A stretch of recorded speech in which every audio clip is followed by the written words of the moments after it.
parking nga. Bakit kayang tuma ng booking siguro sa Baguio na to? Tapos ang dami pa namin nakatamay. Puro mga tropa na grab. Ginugutom tuloy ako.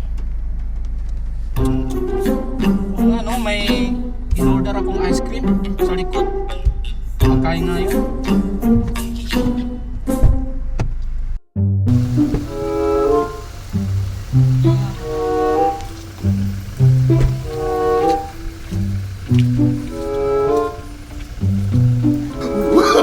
Oh, no, no, no, no.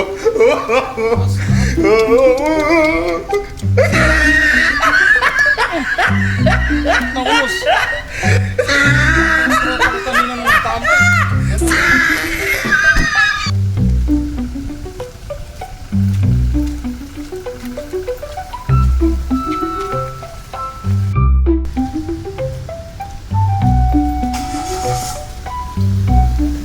Brad, nakita mo ba yung kumain ng ice cream ko nung kanina? Hindi ko alam. Gantay ako ng buti mo. Tanongin mo siya sa bakit mo alam. Oh, wala na natira. Puntahan ko nga. Do ba do ba do ba do ba do ba do ba do ba do do. Nakita mo ba yung kumain ng ice cream ko? Naubos ko na eh. Hindi ko alam yun. Nag-online, nag-enter na ako ng booking dito. Siya yung napansin ko dyan kanina, kumakain. Kasi natin si Borloloy ha. Puntahan ko doon.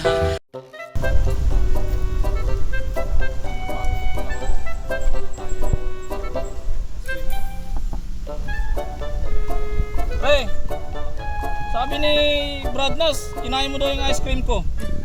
Grabe naman. Wala akong ginagawa dito. Nag-vlog sa sakyan ko, nag-enter ko ng booking. Ayan ang hirap sa ating. Kanina pa ako gutom na gutom, wala pang booking. Kinukuha mo yung inisay nyo. Ba't dito ka dinuro ni Nasir? Hindi ko alam, ikaw daw eh. Hindi ko kumakain ng ice cream na yun. Nakaka-bad trip naman to.